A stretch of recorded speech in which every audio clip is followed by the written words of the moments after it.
Good evening, everybody. Welcome to this year's Ash Wednesday service. I'm grateful that for all of you who are joining us on site here in the building and online, this is a holy day, and it's a holy season that we're embarking on.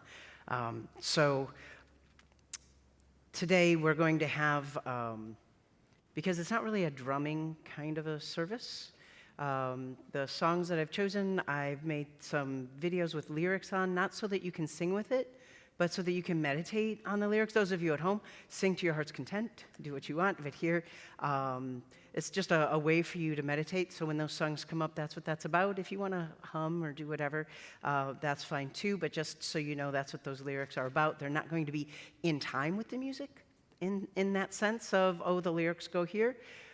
They're just words to meditate on. So I'd like us to take a moment to bring ourselves to this time and to this place.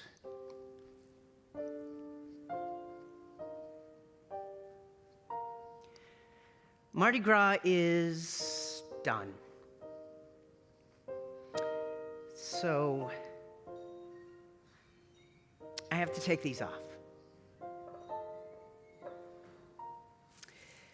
It's time to get a little more serious.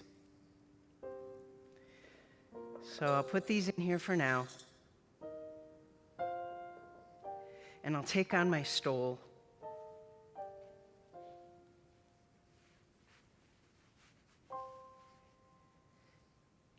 And let's take a deep breath together.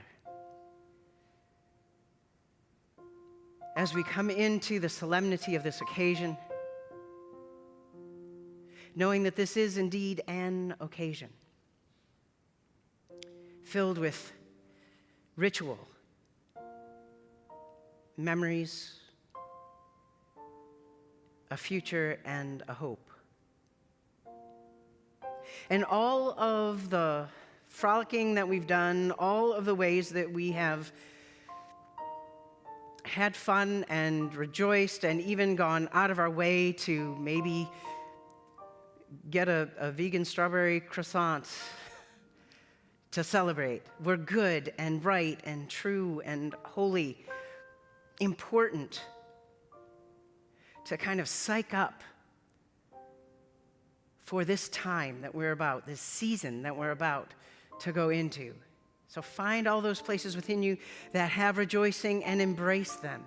Embrace your body's rejoicing, your minds, your emotions, and your spirits, rejoicing in all the partying that you did or thought about doing, all the partying that you have left to do, and embrace it. Knowing that we're going into a season that's a little bit less about partying, a little bit less about frivolity, and more about meditation and self-reflection, not as an end to itself, but for the purpose of becoming our more full selves, of finding ourselves more fully, of being more aware of ourselves and each other and God's interaction with us. So in this time and in this place, and by time I mean whatever time it is that you are experiencing this service, and by place I mean wherever you are in the globe, in this room, or somewhere else geographically. Let us bring ourselves fully to this ritual, to this occasion, as we breathe in again and begin this Lenten season.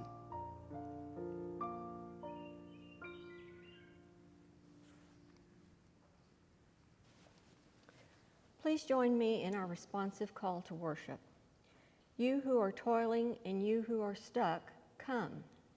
Liberating God, hear our cries for mercy. You who are lost and you who feel hopeless, come. Comforting Spirit, help us draw near. You who are angry and you who are hurting, come. Tonight, we come together to remember that we are God's beloved. Tonight we come to express our grief and our lament.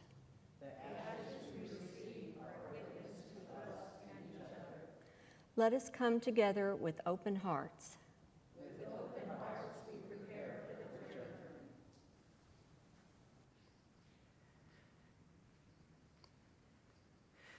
I'd like to sing a song to help open and hold the space, and if you are able to join me with some clapping, that would be good.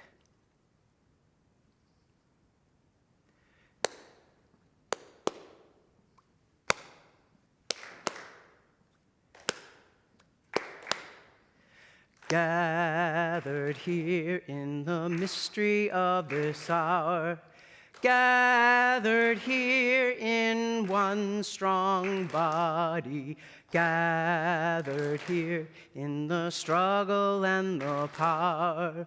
Spirit, draw near. Gathered here in the mystery of this hour, gathered here in one strong body, gathered here in the struggle and the power. Spirit, draw near.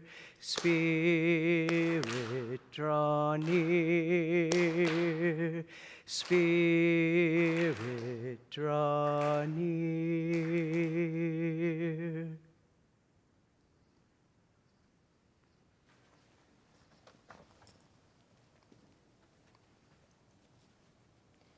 So I became great and surpassed all who were before me in Jerusalem.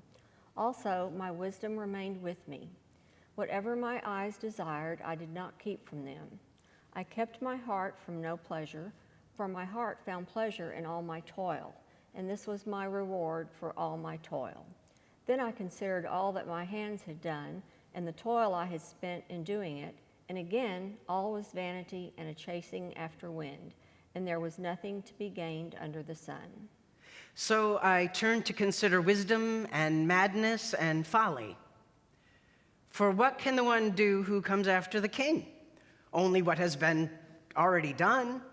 Then I saw that wisdom excels folly as light excels darkness. The wise have eyes in their heads, but fools walk in darkness. Yet I perceived that the same fate befalls all of them. Then I said to myself, what happens to the fool will happen to me also. Why then have I been so very wise? And I said to myself that this also is vanity. For there is no enduring remembrance of the wise or of fools, seeing that in the days to come all will have been long forgotten. How can the wise just die like fools? So I hated life, because what is done under the sun was grievous to me. For all is vanity and a chasing after wind. I hated all my toil in which I had toiled under the sun, seeing that I must leave it to those who come after me, and who knows whether they will be wise or foolish. Yet they will be the master of all for which I toiled and used my wisdom under the sun. This also is vanity. So I turned and gave my heart up to despair concerning all the toil of my labors under the sun, because sometimes one who has toiled with wisdom and knowledge and skill must leave all to be enjoyed by another who did not toil for it. This also is vanity and a great evil. What do mortals get from all the toil and strain with which they toil under the sun? For all their days are full of pain, and their work is a vexation. Even at night their minds do not rest. This also is vanity. There is nothing better for mortals than to eat and drink, and find enjoyment in their toil. This also, I saw, is from the hand of God. For apart from God, who can eat or who can have enjoyment? Our first biblical witness from Ecclesiastes. Thank you, Pam, for doing that with me. Speaking of eating and drinking, I need a little sip of water. Pardon me.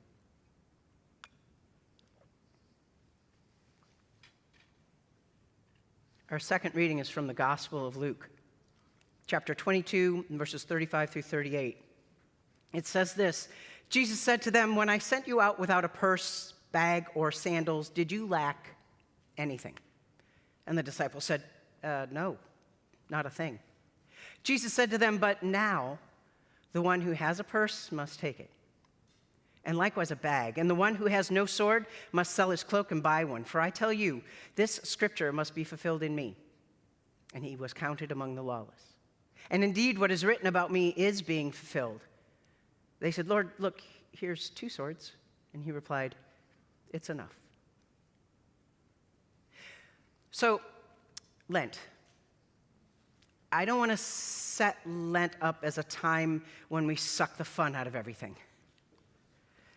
I do want to set it up as a time when we don't run away to avoid hard stuff. Let me balance that out by saying, I love having fun. It's like, one of my favorite things to do. I really enjoy having fun. Enjoying life is important. It's a form of resistance, and honestly, it's just plain good stuff. When we don't allow ourselves to have fun or to have joy because of guilt, because there's so many people suffering, which there are so many people suffering. But if we strip ourselves of the good life, of the good things of life, it also strips us of our strength to do advocacy, to make meaningful connections, and even to love at a core level. So, what am I saying? Basically, that life isn't just one thing. The writer of Ecclesiastes is sharing the revelation that life isn't fair. Any one of us could have probably told them that. Is there anybody here that came into this room going, life is really fair? Yeah, anybody online, put in the comments, let me know. I think we could have sat this person down and said, I'm glad you finally got it. Excellent. But this person, presumably a king in Israel, has a ton of privilege and didn't have to think about too many difficult everyday things. And you'll notice that the majority of their angst is based on the idea that all their hard work might end up going to someone that they consider less than themselves. They end up realizing that focusing on all this mental and emotional rumination is a waste of time too. And the best thing that they can do is live life and enjoy it as much as possible. Now, taking all that with a grain of salt, that they're coming from a place of privilege, of power and money, what can we get out of this? For me, the whole of Ecclesiastes reminds me that there is no perfect.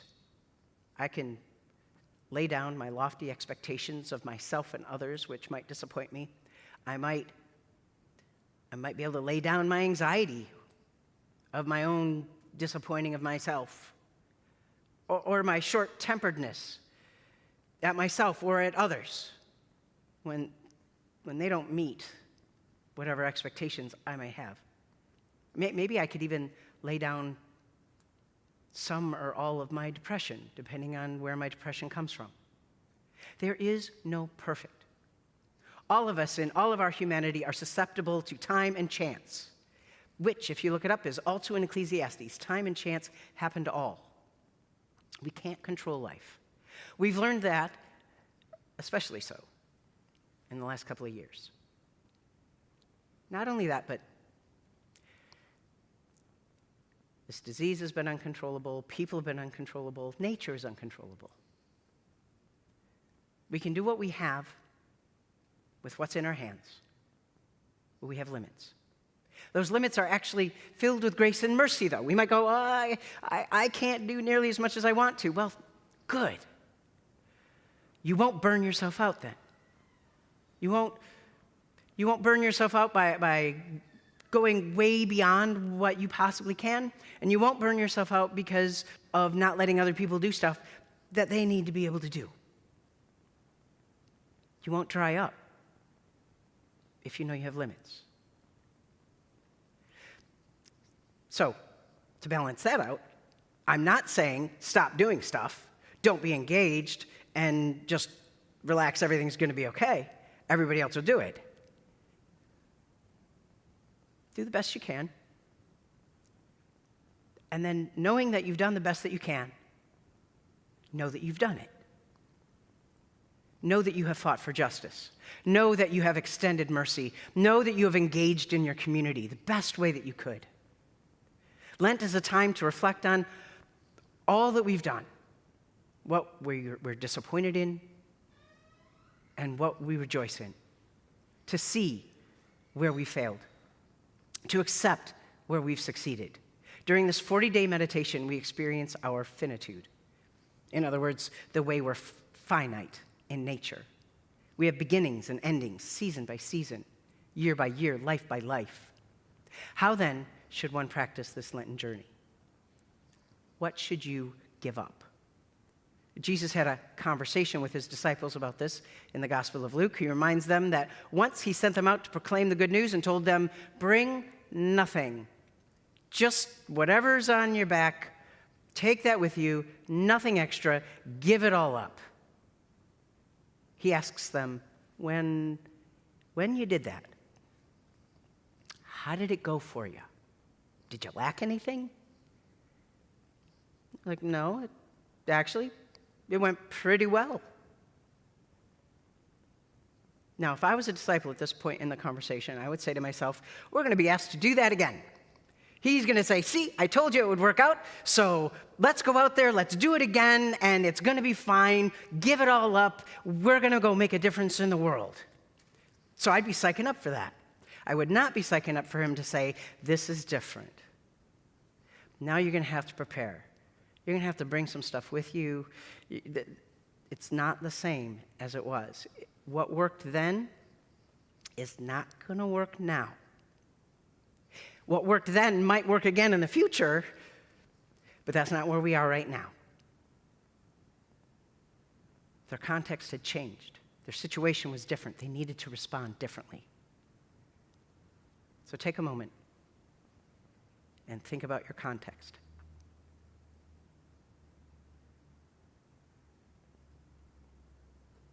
Think about your situation. What's the same? What's different? It might be that the comfort of a well-known Lent is exactly what you need because everything else in your life is so topsy-turvy. All I need is this one thing that I know. If that's the case, you need to do that. It might be that you're doing what you know because you've always done what you know, but it's not been satisfying and it's not working for you. Maybe you need to approach Lent differently this year. The writer of Ecclesiastes named their concerns, their sorrows. It seems like they spiraled down pretty far, pretty close to despair before coming to terms with that reality that life has twists and turns and that you can't avoid everything, things that you can't control. And at the same time, they came to the conclusion that life holds goodness and possibilities. It took them a while to get there, but they got there. As I said earlier, Mardi Gras is over.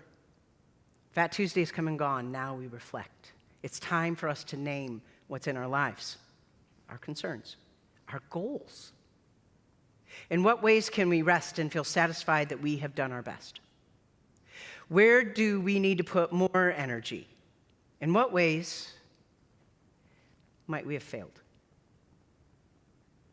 Not to beat ourselves up, but to name it and to give ourselves the opportunity to do better. Name what's going on in your life. Name it inside yourself, or if you want to, find someone to name it with. You're welcome to come to me if you want a listening partner or a conversation partner. But name it. Don't be afraid of it. This is the beginning of our Lenten journey.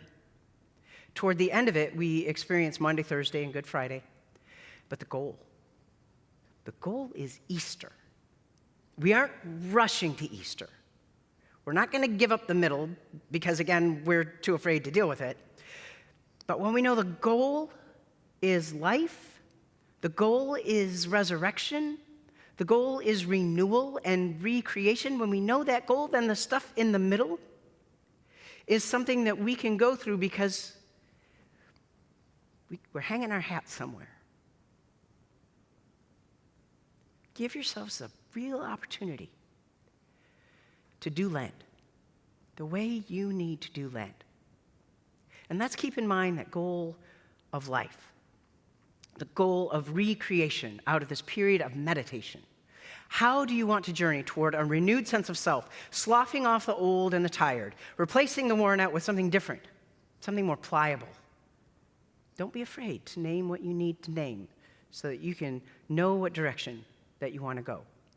Let these notions be the guide to your spiritual practice this Lent. And with that, my friends, peace.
We have a lot of rituals in the Christian church. And I think this is one of the most powerful out of all of them. The ashes represent our beginnings as human beings, as well as our ending. It reminds us of our frailty. It also reminds us of our enduring strength.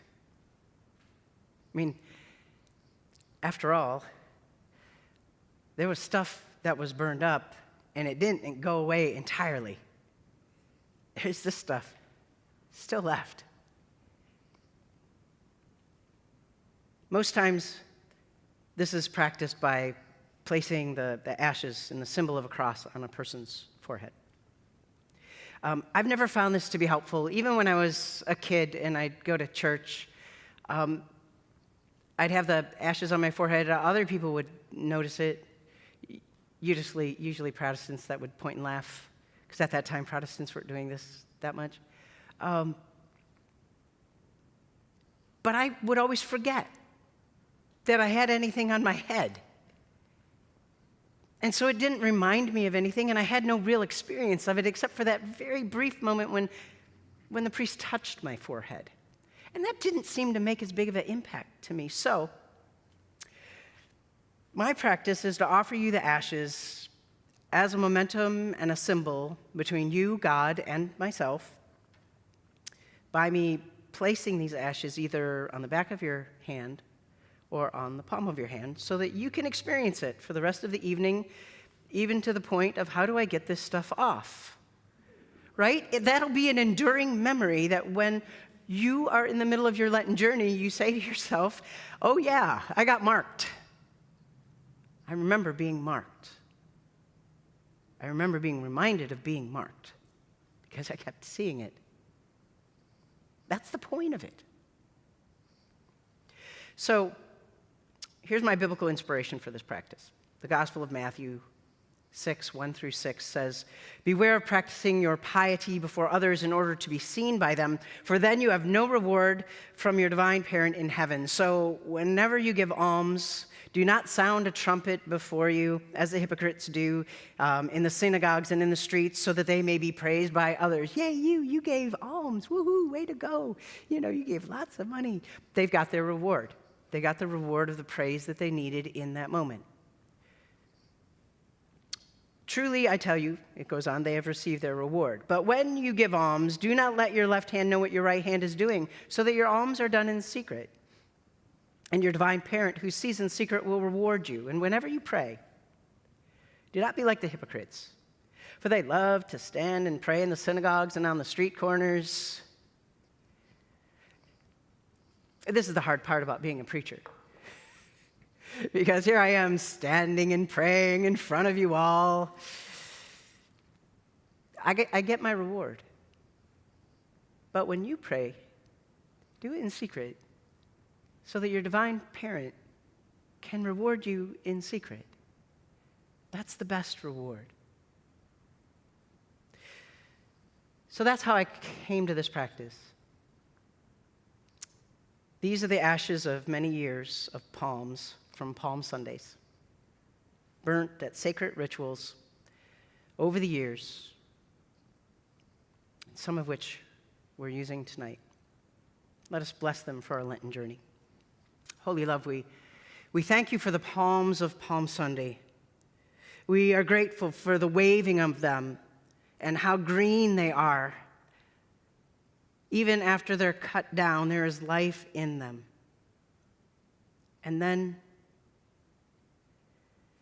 we cut them up, put them into a pot, and set them on fire to remind ourselves that the cycle of life is such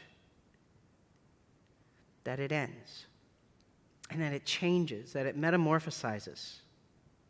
And these ashes are a symbol of that metamorphosis and the ending of those palms the way they knew themselves to be into the palms that they are now. Bless them for this ritual, for them to be a reminder for us in the days and the weeks to come that we have done a thing, that we have made a mark on us so that we can learn better how to make a mark in this world and in this community as loving beings, as grace-filled and merciful. Frail as we are, and yet strong as we are, we come to these ashes for this purpose in this moment. As we prepare our hearts to receive these ashes, I'm wondering if you have considered how you will practice this ritual of Lent during the course of the next 40 days. Okay, so literally it's 48 days, but we don't count Sunday. Sunday's little Easter. You get that off. It's a Sabbath during the week, and it's a Sabbath during Lent. So it's 48 days long, but you get these brief respites. Have you thought about how you're going to practice? I've got this reading from Isaiah I want to share with you. I like to use this reading when I'm making tough decisions about changes in my life, especially things like rituals and fasting and why am I doing what I'm doing? What's the why in it? So Isaiah 58, 5 through 9, and really 58, read the whole thing, but I'm just going to read this portion.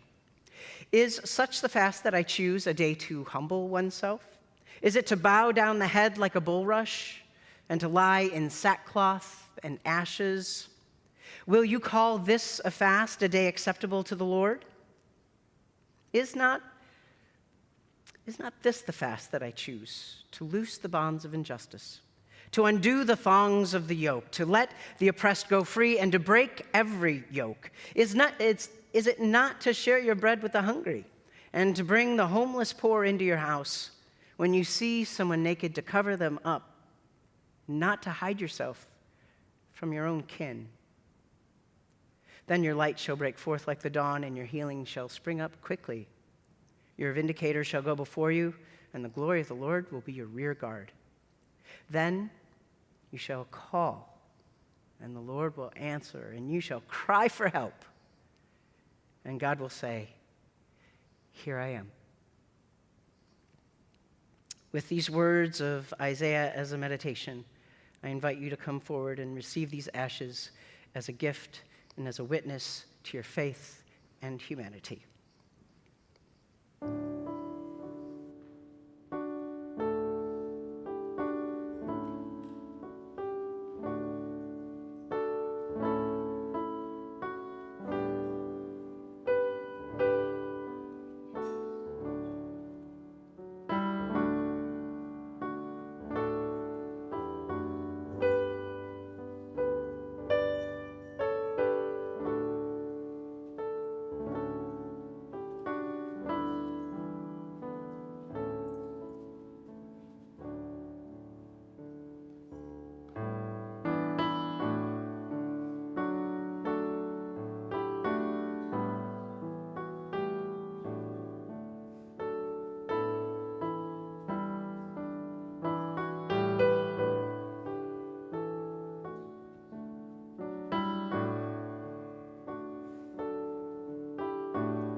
I too am marked with the ashes, just slightly differently.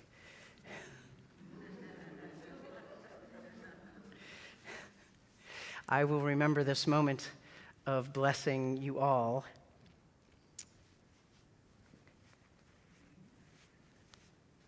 happily and joyfully. I think my iPad will still work, though. I want to mention, I forgot to say this earlier, that I put a circle on your hand instead of a cross, and it's about the circle of life. It's about the changes that we all go through. It's about the spherical nature of how we live this life from birth to death, beginning to end, and everything that's in the middle, and also how we inter-are with one another, and how my circle and your circle comes together to, well, for the theme of Plymouth, to draw the circle wide, which I didn't expect to go to tonight, but it just so happens to work that way. So I tend to do a circle instead of a cross to remind ourselves of this beginning and ending, this circle of life that we are recalling in the dust and the ashes. So let us join our hearts in a word of prayer. Holy love, we breathe in dust every single day. And our lungs can filter it out, can manage it. Our nose can filter it out and manage it. But there is no absolutely clean oxygen that we walk through every single day, and some is more dense than others. So the dust is always with us, but today we embrace the dust differently. We embrace the ashes differently. We embrace them as a part of who we are, not just as we breathe them in and live ensconced in ashes and dust daily, but that we are dust, and to dust we shall return. That we, according to the scientists, are stardust, and to stardust we shall return. And the metamorphosis that happens to us throughout all this time, we embrace. We change as we grow. Our experiences sometimes shatter us, sometimes burn us so that there's only ashes left. And then from those ashes, we rise anew, like a phoenix, like an anointed one, like one we call Christ. Help us during this Lenten journey to recall this moment, to be on the journey for the purpose of growing our life and making these ashes into the base of a whole new growth, a whole new plant, a whole new way of being. We thank you for the reminder of this life cycle. We thank you that we get to be a part of it, not just individually, but together. And because we are in this work together, let us join our voices in these words of prayer as we say, loving God, lead us beyond ourselves to care and protect, to nourish and shape, to challenge and energize both the life and the world you have given us. God of light and God of darkness, God of conscience and God of courage, lead us through this time of spiritual confusion and public uncertainty. Lead us beyond fear, apathy, and defensiveness to new hope in you and to hearts full of faith. Give us the conscience it takes to comprehend what we're facing, to see what we're looking at, and to say what we see so that others, hearing us, may also brave the pressure that comes with being out of public step. Give us the courage we need to confront those things that compromise our consciences or threaten our integrity. Give us, most of all, the courage to follow those before us who challenged wrong and changed it whatever the cost to themselves.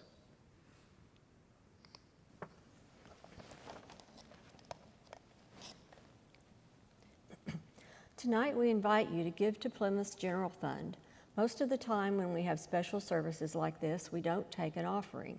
But Ash Wednesday is a time to remember that we are mortal, that our time on this earth is limited, and our resources are also limited. It is through the gifts of your resources of time, talent, and treasure that Plymouth can make the difference we do for the people of this community, which is both local and national. The life of this community is in God's hands, but also at the will of all of us to participate.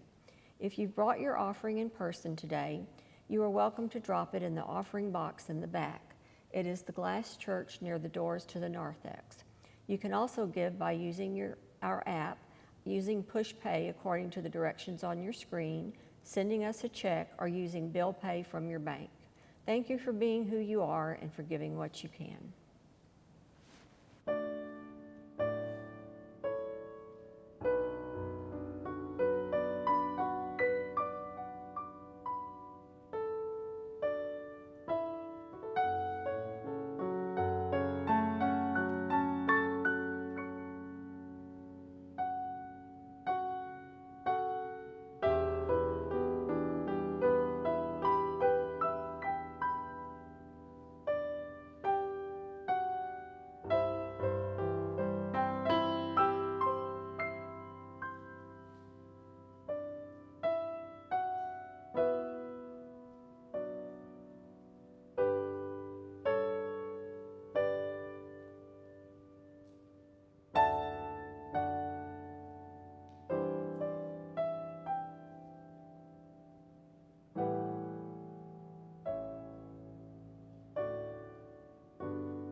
Please join me in our responsive offertory prayer, which was written by Reverend Joanna Orator.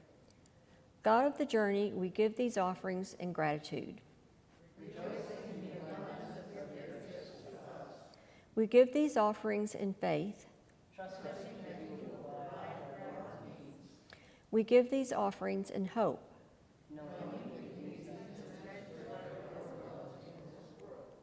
And with these offerings, we give ourselves.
Our benediction this evening is called Blessing the Dust by Jan L. Richardson. It's a poem. All those days you felt like dust, like dirt. as if all you had to do was turn your face toward the wind and be scattered to the four corners, or swept away by the smallest breath as insubstantial. Did you not know what the Holy One can do with dust? This is the day we freely say we are scorched. This is the hour we are marked by what has made it through the burning. This is the moment we ask for the blessing that lives within the ancient ashes, that makes its home inside the soil of this sacred soil. Let us be marked not for sorrow. Let us be marked not for shame. Let us be marked not for false humility or for thinking that we are less than we are, but for claiming what God can do within the dust, within the dirt, within the stuff of which the world is made, and the stars that blaze in our bones, and the galaxies that spiral inside the smudge that we bear. My friends, go forth with all the marks of the ashes, with all of the dust, in peace and as peacemakers.